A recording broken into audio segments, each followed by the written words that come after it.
You are now listening to Asking for a Friend with TalkDoc, sharing insights through real, honest, and practical ways to improve your communication and relationships. Featuring your hosts, Dr. Pamela Kreiser, Meredith Edwards Nagel, and Teighlor Polendo. Today's episode is about stonewalling, and we are going to cover this topic. It's very popular to talk about. And often I think we confuse what stonewalling is. What I hear all the time in society, people say, I'm going to stonewall you, I'm going to fight you. But that's really what we mean it to be in interpersonal communication. What we mean is this is when we put up a wall, and we do that physically and or psychologically, and we stop the communication. So it's not really an aggressive tactic. It's more of a avoidance tactic that you get out of the communication that's potentially would have happened. Now, to back up a little bit, we've talked before about Gottman's 4 Horsemen. And Gottman talks about the idea that there are 4 signs that the relationship might be vulnerable or possibly headed for its ending. Those signs are defensiveness, criticism, contempt, and stonewalling. We're going to talk about this 4th one, the stonewalling horse, something that is dangerous to our relationship. What we want to cover in this episode is to talk about what it is, how it appears, and then what we can do about it. We start with, what does it look like? I think normally what it looks like is refusing to respond, avoiding eye contact, like a freeze in the body, maybe giving a silent treatment, something like that, right? Would that be examples of? Sure. So you could physically leave the conversation.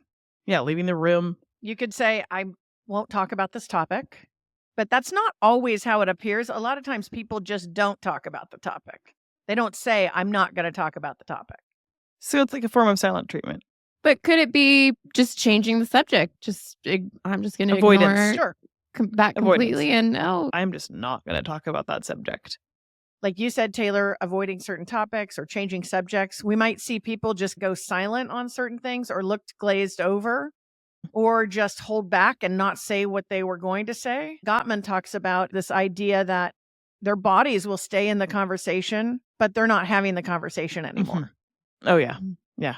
And of course, that varies in degree, right? It's different from me to just glaze over maybe for a second or for a few minutes. I might just check out of the interaction. That's different than this all-out refusal to talk about a topic. I think that kind of goes to what you were saying, Meredith, the idea that there are some variations of this and what impact it might have on the relationship.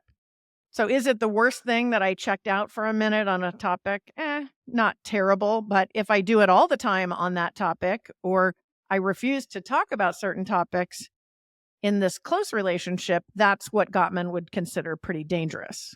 Okay. I feel like I've even seen this as someone just turning on the TV when you're talking to them, where they just pull out their phone and it's the nonverbal, oh, I guess we're done talking about this. And we're funny. We make up a lot of excuses as humans. So I might today not want to talk to you about the topic because it's difficult. And then tomorrow, I don't want to talk about it because I'm hungry. And then the next day, I don't want to talk about it because it's just been a long day. The added effect is we don't talk about it. Those instances added up together will have a negative effect on the relationship if it's a pattern. So that's probably how we want to talk about this behavior as a pattern. Okay. Do either of you get flooded? Oh, yeah. Yeah? Definitely. Oh, definitely. Okay. Yes. About a certain subject you want to know about? Or No, it doesn't have to be. You don't have to tell us the subject. Come Teighlor on, wants to tell know. us. money. Oh, okay. Oh, for sure. I told you 2025 is going to get dirty, and I'm going to be honest. And I get so flooded about conversations about money. Okay. I know that I have created a habit of this, and that's why I have to start. I know we'll get into strategies to overcome it, but I definitely have had to hone into strategies to move through that more successfully. Okay. Give us a scenario. So you start talking with someone, a certain Or person someone about money? says, you don't need to buy that candle, Meredith. We don't really need that. Yeah. Like something like that. Typically starts out pretty petty, and I take it so personally and can't do the conflict because of the stage of life I'm in right now. I'm at a standstill and just become very flooded. There's no other way for me to put it. I feel super overwhelmed, and I feel like I want to avoid the problem and just put my head in the sand. Okay. And so it appears somebody says something regarding money. We don't know who it even is. It's Oh. you've been triggered. Oh, it's between me and my husband, for sure. No shame. okay. No shame. Like, I'm the only married person that has conflict around money. I'm sure someone else is listening to this and also feels this. Go ahead. It's for sure your husband. Okay, so you're talking with your husband. The subject of money comes up. Why'd you buy this candle, or why'd you buy this thing? Yeah. And what's your response? What's the flooded response that you have? I think I start defensive. And then when that doesn't work, which is quite typical because it's not helpful, then he'll go again with a practical answer. And then I'll just be like, I can't do this. I can't. I'll get flustered and I don't know what to say. And This isn't an organized conversation and I need it to be planned. And basically, I have learned, for me on that subject in sharing, I've learned certain subjects need to be planned so I can avoid the feeling of being flooded and not stonewall a person that I love. Because if it's not organized, this subject of finances and money, I become flooded for pretty much any reason. It's just the subject itself. It just sends me to that place, no matter what, if it's negative. And so when that happens, you just shut down physically. Oh, yeah, I can feel it. It's like visceral. Oh, yeah, it's done. I'm like a zombie. I can't. Okay. So Gottman describes emotional flooding as physiological and psychological response to a perceived threat. What's the threat? Scarcity. Okay. Debt. Normal life that is struggle. But even aside from the practicality of finances, is it personal too? You've mismanaged it, or there's shame about it, or because you're not working as much as you used to, there's other things that play with it, right? It's not just that, we need money, we don't have money. There's a lot of stories you're telling yourself about your role in money. Yeah. Here's the technical definition of flooding. A sensation of feeling psychologically and physically overwhelmed during a conflict, making it virtually impossible to have a productive problem-solving discussion. Oh, virtually impossible. Yes, correct. And they note further that it impacts our bodies, significantly higher levels of adrenaline and cortisol, both hormones, significantly increased heart rate, likely above 100 beats per minute, and then significantly lower oxygenation in the blood, which is interesting. So, the brain short circuits. Yeah. This is where we get into that, Dr. K, you talk about with cars. We used to get flooded over that topic. Okay. But I don't know if it was because of a threat, maybe scarcity, maybe because it was when the kids were sharing cars with us and we would argue over how long we should keep cars and blame each other for having a different point of view. Right. Yeah, that's silly to say. No, that's the same way. It's frozen because we have a different point of view. Yeah. If you go on the website with the Gottman Institute, you find some different solutions. First, Gottman Institute says, stop the conversation.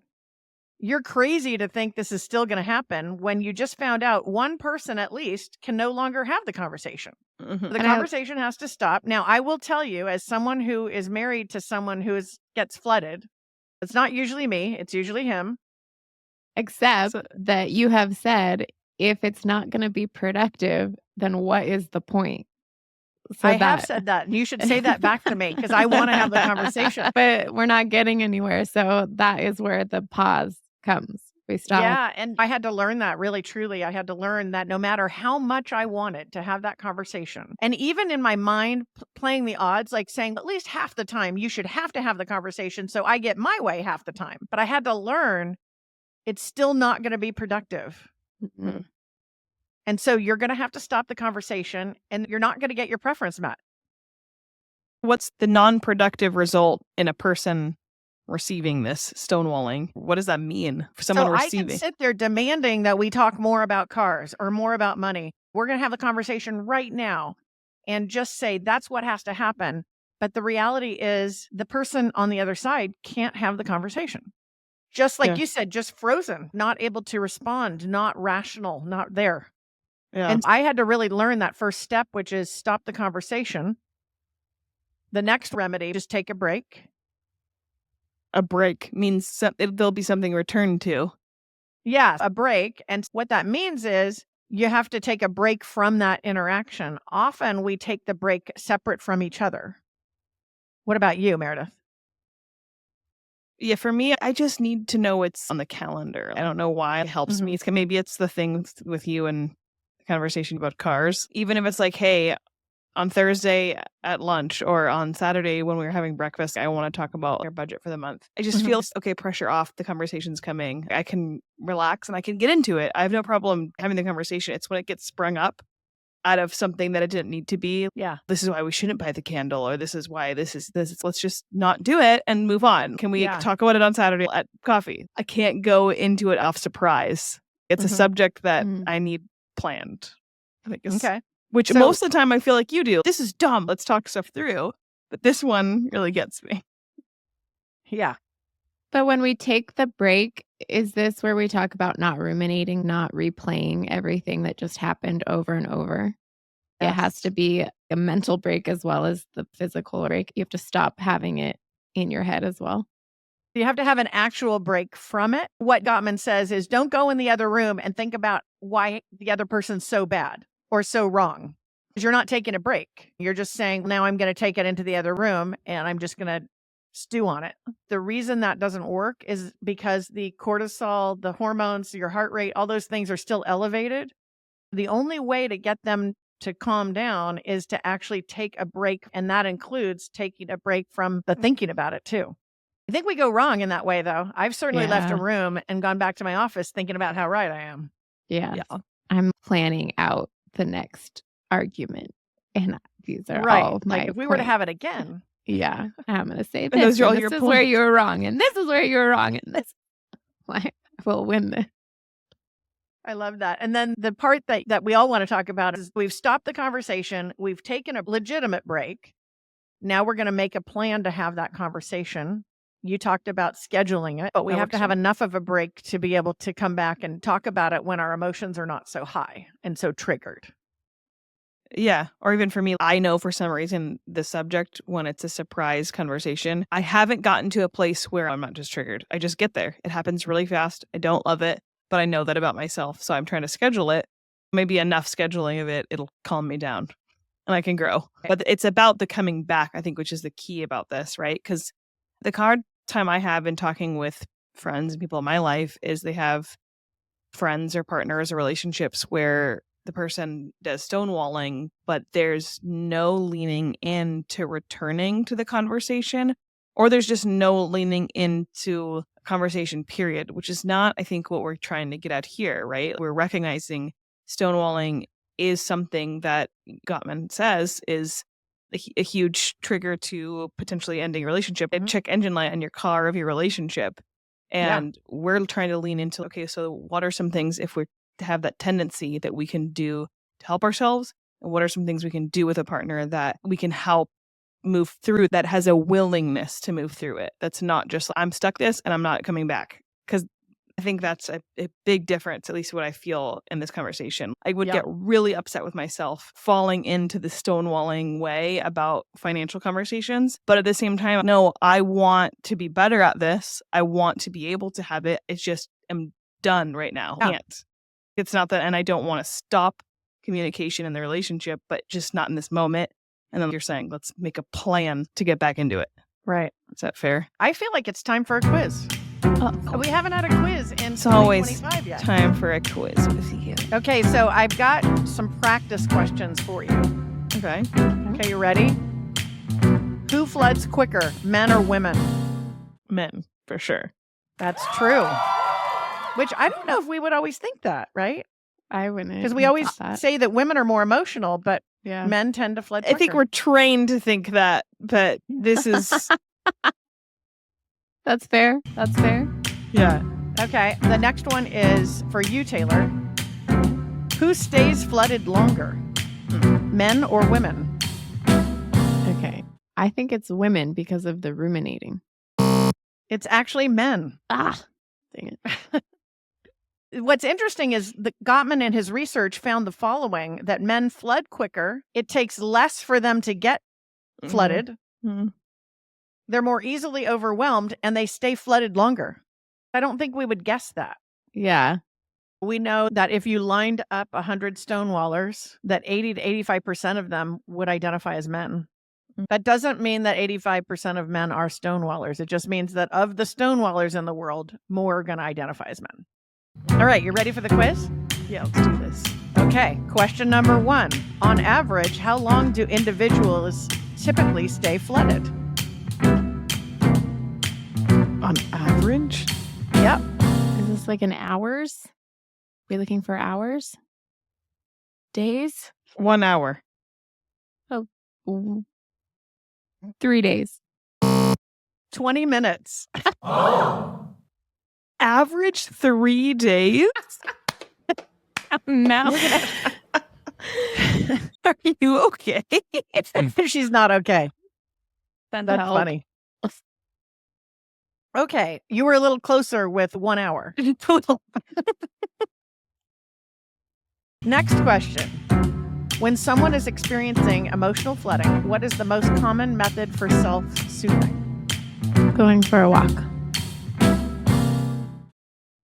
I would say going to go do an opposite thing. Just watching some trash TV or doing something that totally takes your mind away. Let's go watch an episode of a comedy or something. Those are both on the list, but the most common is deep breathing. So taking slow, intentional breaths to calm your nervous system. But other methods for self-soothing, muscle relaxation, mindful activities, listening to music, engaging in activity, taking a time out, using a stress ball.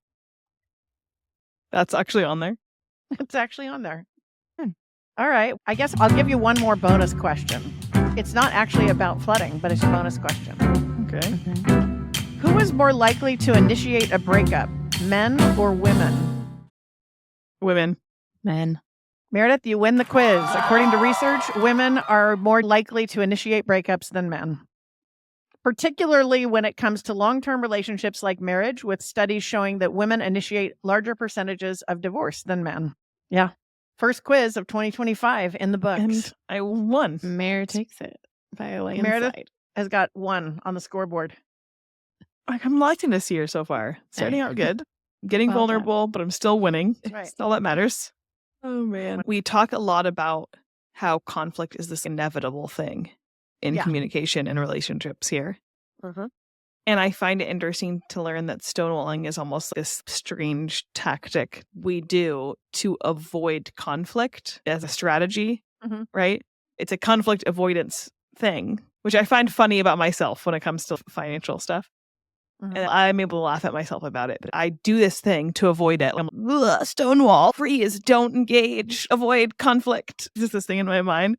Even though knowing that being in a relationship, we will have conflict. It is inevitable. Release that part of yourself. I mean, that's what I need to do in that moment is breathe out.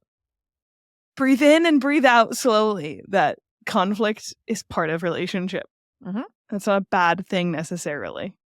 Your comment is interesting to me because we often might see avoidance or stonewalling, maybe even in smaller scales, as a way to manage the conflict.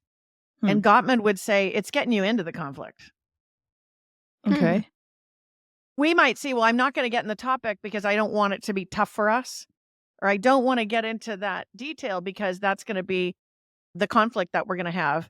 But the reality is research shows that not getting into that is going to be the thing that terminates your relationship. Oh my God, that's really interesting. It's funny that you say that because I was going through Reddit conversations about stonewalling. I'm like, am I crazy? I do this with money and blah, blah, blah, just trying to learn about the subject.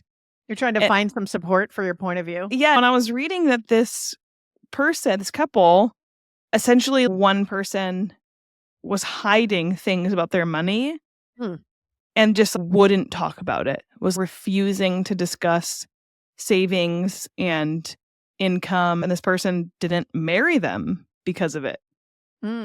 Everything else was great and we got along really well, but you're looking at getting married and couldn't cross the threshold because they just couldn't have a conversation.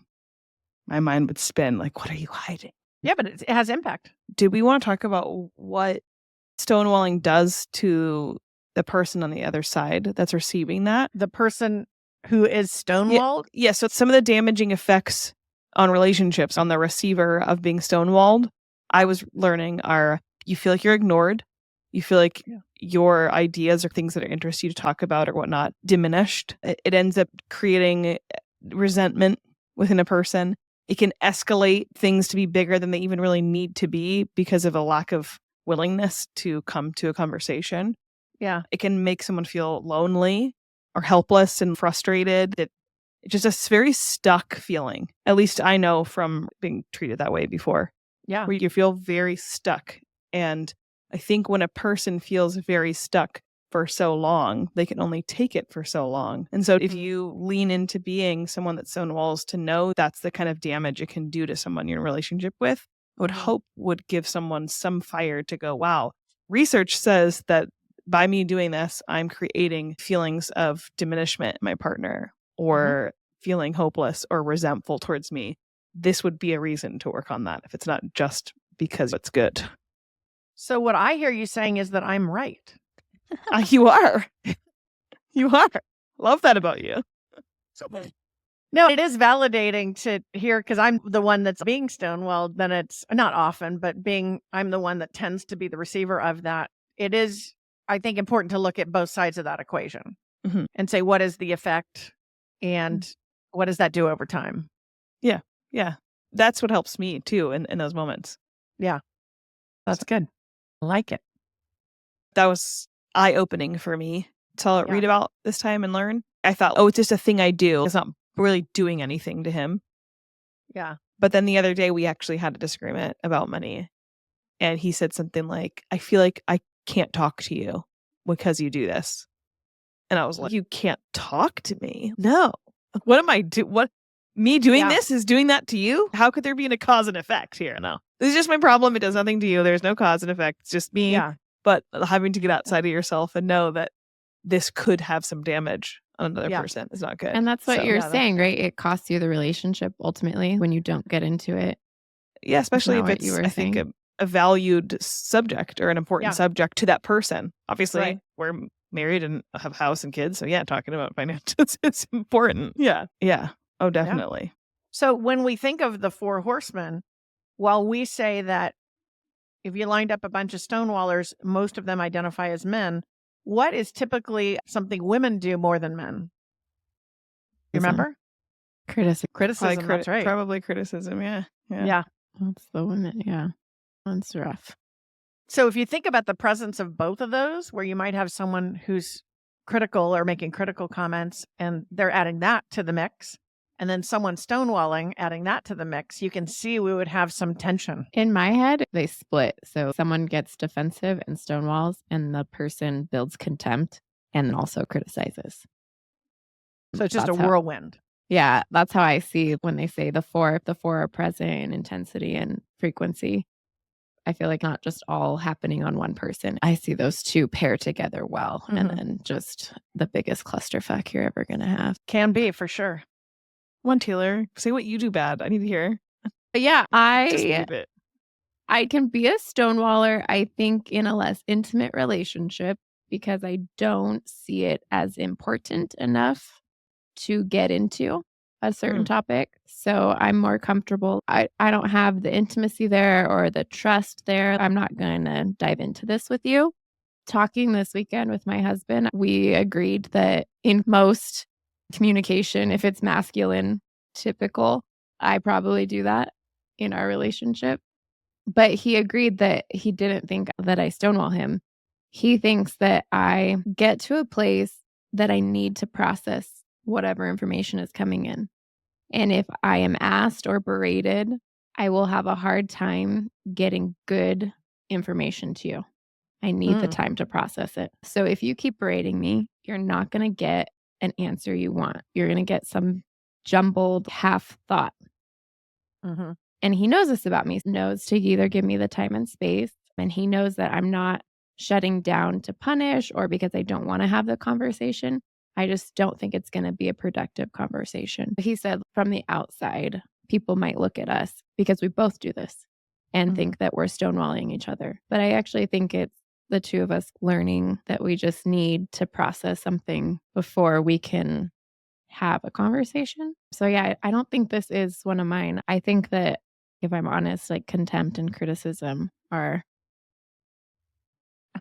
up there for me. They're up there for you? You're not alone. I'm bad too, but I think that I used to stonewall and now I am getting much more comfortable at having conversations and just being honest. But they'll be slower paced because I want to be careful in the words that I choose when I have those kinds of conversations. I would tend towards criticism or defensiveness of the four. Okay. But the thing that I think is interesting for us to ponder here is I think for a lot of years, I thought, oh, stonewalling, I don't want to be a part of that. We're just going to talk. Yeah. But that's forgetting there's another person there Yeah. and saying, that's nice that you want that. We're going to do it my way. Yeah, that's a convenient thing. You want what you want. Okay, sure. Great. But realizing and saying, no, that doesn't work for us. And it doesn't. We've been married 35 years. So this is not a new relationship. We had to figure it out. And it didn't happen immediately. And I think also because I love communication and that's what I study and talk about, that I thought, oh, that's superior. We need to talk it out. Yeah. That's the correct answer. And the incorrect answer is not communicating. And that doesn't mean that's the right thing for that relationship. And so I think that's the layer to put on there to think about the impact and think about what the other person's capable of and figuring out what's best. There's some truth. You have to get to the conversation, right? You have to come back and have it. Or are there some conversations that you fundamentally do not agree on and it's just not really worth bringing up anymore?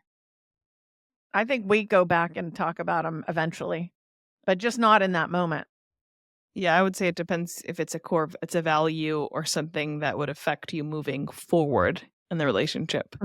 Right. Let's talk about it. Let's process. But for some reason, have a couple subjects that I definitely get overwhelmed way quicker than I would like to admit. Maybe they have taught me that what you're saying, to be on that side of the table is very frustrating. And I think I get super anxious and worked up and angry with myself while I'm doing it. But to have a plan to come back together and move through it in a way that can be productive, I think is a positive learning opportunity for a relationship. I think you just need both people to have a willingness to come back together. But I think when we come back together, whether that's a planned coffee or I'll see you in an hour, we'll talk about this, or let's take a break. We're going to come back and revisit this later in the afternoon or something like that. Yeah, like when the kids are asleep. What I find though is when I come back to the scheduled time, I just don't have the same level of heightened emotion. It's just not there. Even if I wanted to try to get all energetic about that topic, I just don't have the same level of energy. I resonate with that.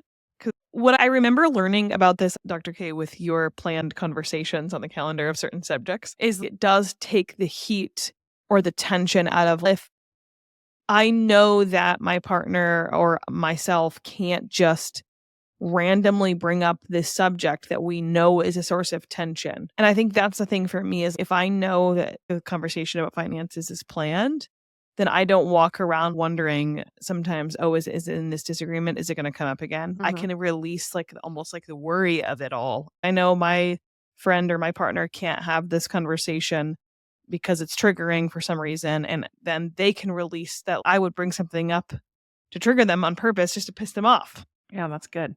So are you saying that we're planning the communication? I think this is different though from that. I do agree that planning is a great idea, but I do think this is different. Because I think this is a hijacking of the interaction in a way. So when Meredith, you describe the topic of money comes up and you have that sensation where you just freeze and you just can't function.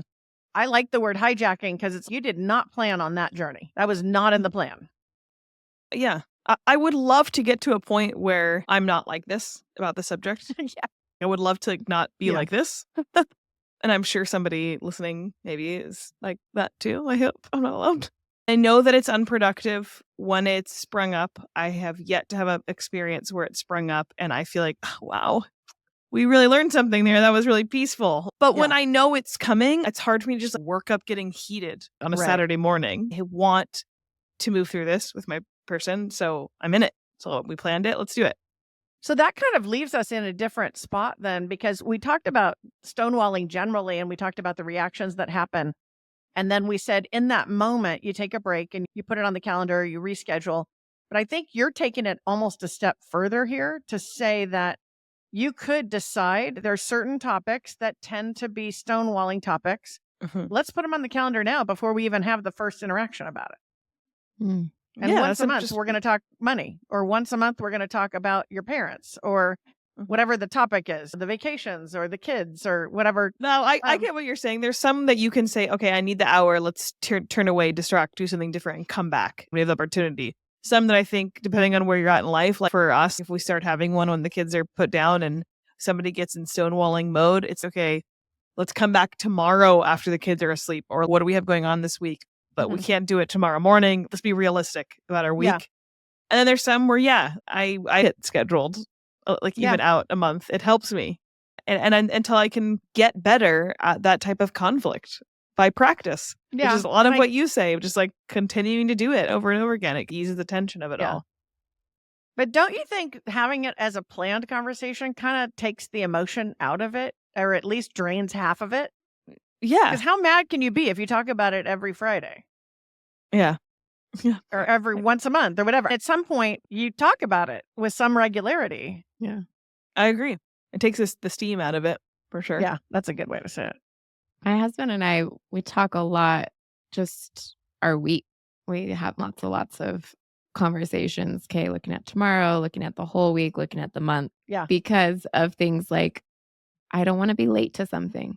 I think sometimes this makes it unromantic or whatever, but a lot of our conversation is just very practical. And I feel like it helps us so much when we're just talking about, okay, I'm hosting a party Saturday, and he'll just ask me, what is it exactly you want done before then? We just have all these conversations because we've had so many fights around those topics that now we just are in the practice of asking all those questions before, so that we're not going to dinner and I have hurt feelings because you didn't get me flowers. Whatever those things are for you that you've, fight about a lot. Or didn't articulate. Yeah. I have found it to be really helpful that we just.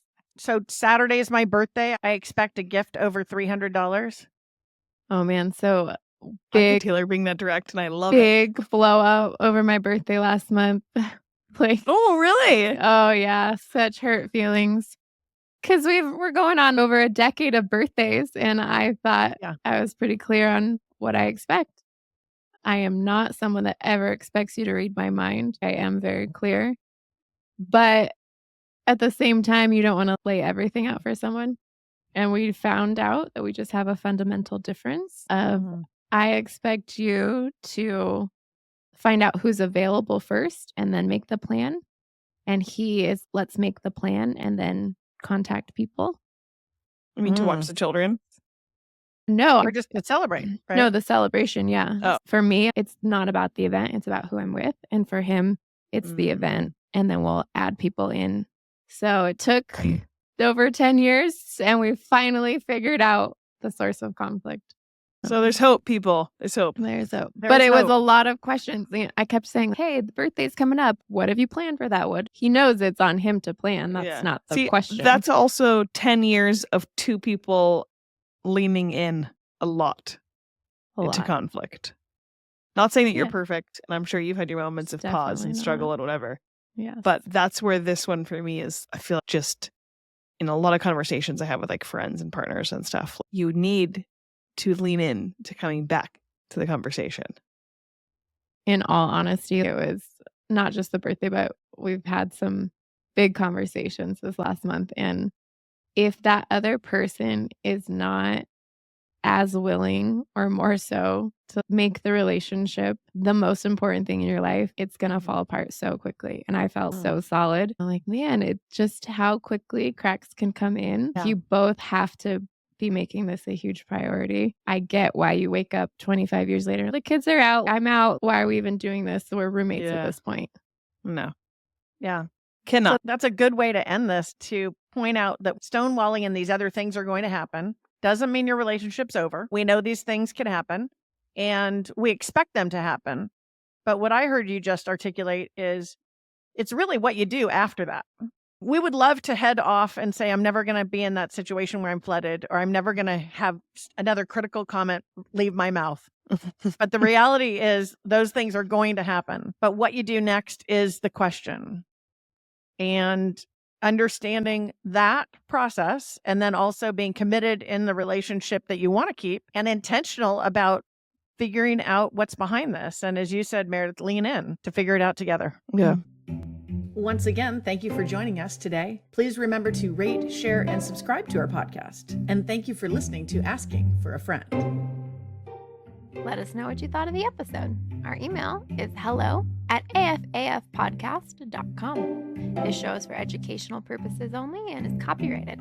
Written permission must be granted before syndication or rebroadcasting. Thanks for listening to Asking for a Friend with TalkDoc.